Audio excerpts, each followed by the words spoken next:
स्त्रियों के लिए उपयोगी नियम। वेदों और पुराणों में स्त्रियों के लिए कुछ महत्वपूर्ण नियम और सलाह दी गई है। यहाँ कुछ उपयोगी पौराणिक नियम दिए गए हैं जो स्त्रियों के लिए उपयोगी हो सकते हैं। पहला, शिव पुराण के अनुसार पति की आयु बढ़ने की अभिलाषा रखने वाली पतिव्रता स्त्री हल्दी, रोली, सिंदूर, काजल आदि, चोली, पान, मांगलिक आभूषण आदि, केशों को संवारना, चोटी गूंथना तथा हाथ कान के आभूषण इन सबको अपने शरीर से दूर न करें। दूसरा, शिव पुराण के अनुसार ओखली, मूसल, झाड़, सिल, चक्की और द्वार की चौखट दहलीज इनके ऊपर स्त्री को कभी नहीं बैठना चाहिए। तीसरा, स्कंद पुराण के अनुसार पति से बिना पूछे जो धर्म कार्य किया जाता है वह पति की आयु को क्षीण कर देता है। चौथा, शिव पुराण के अनुसार स्त्री को चाहिए कि वह धोबिन, कुलटा, अधम और कलह प्रिया स्त्रियों को कभी अपनी सखी न बनाए।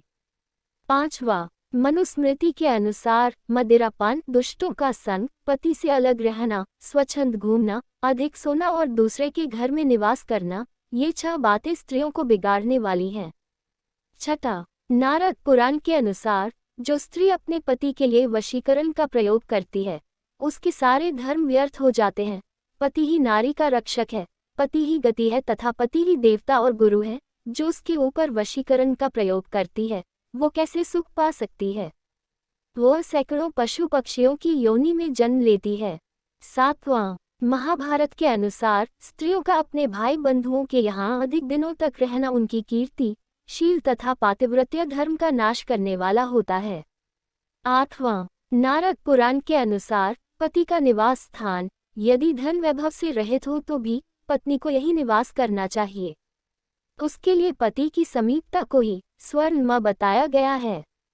स्त्री के लिए पति के निवास स्थान को छोड़कर अपने पिता के घर भी रहना वर्जित है। पिता के स्थान और आश्रय में आसक्त होने वाली स्त्री नरक में डूबती है। वो सब धर्मों से रहित होकर सूक योनि में जन्म लेती है। नौवां, शंकर स्मृति के अनुसार पति के कार्यों के लिए तो रजस्वला स्त्री चौथे दिन स्नान करके शुद्ध होती है, पर देव कार्य और पवित्र कार्य के लिए वह 5वें दिन शुद्ध होती है। 10वां, पाराशर स्मृति के अनुसार रजोधर्म से युक्त स्त्री को प्रथम दिन चांडाली, द्वितीय दिन ब्रह्मघातिनी और तृतीय दिन रज की धोबिन संज्ञा की होती है। चौथे दिन वह शुद्ध होती है। 11वां, मनुस्मृति के अनुसार स्त्रियों के लिए विवाह संस्कार ही वैदिक संस्कार, यज्ञोपवीत, पति सेवा ही गुरुकुलवास, वेदाध्ययन और गृह कार्य ही अग्निहोत्र कर्म कहा गया है। 12वां, पद्म पुराण के अनुसार जो स्त्री अपने पति के मन के अनुकूल चलती और सदा उसे संतुष्ट रखती है वो अपने पति के पुण्य का आधा भाग प्राप्त कर लेती है। 13वां, मनुस्मृति के अनुसार पिता या पिता की अनुमति से भाई जिसके साथ विवाह कर दे स्त्री जीवन भर उस पति की सेवा करे और उसके मरने पर भी उसका उल्लंघन न करें। 14वां, शिव पुराण के अनुसार स्त्री को कभी अपने पति का नाम नहीं लेना चाहिए।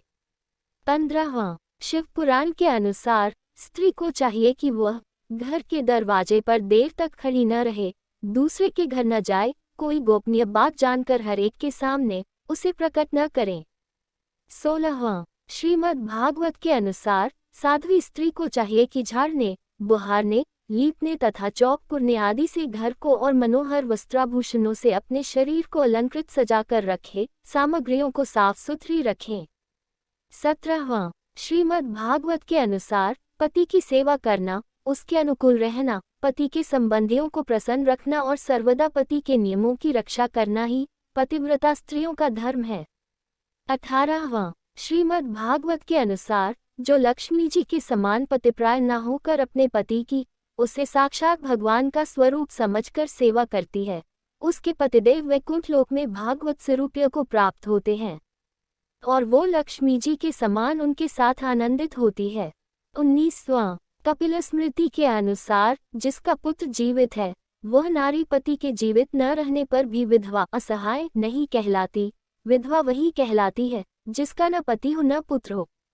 20वां, नारदीय स्मृति के अनुसार किसी स्त्री पर उसके पति अथवा पुत्र के द्वारा लिए गए ऋण को चुकाने का दायित्व नहीं है, उस पर उसी ऋण को चुकाने का दायित्व है जो उसने पति के साथ लिया है और उसे चुकाना स्वीकार किया है। वीडियो अच्छी लगी हो तो कृपया लाइक और चैनल को सब्सक्राइब करना न भूलें। धन्यवाद।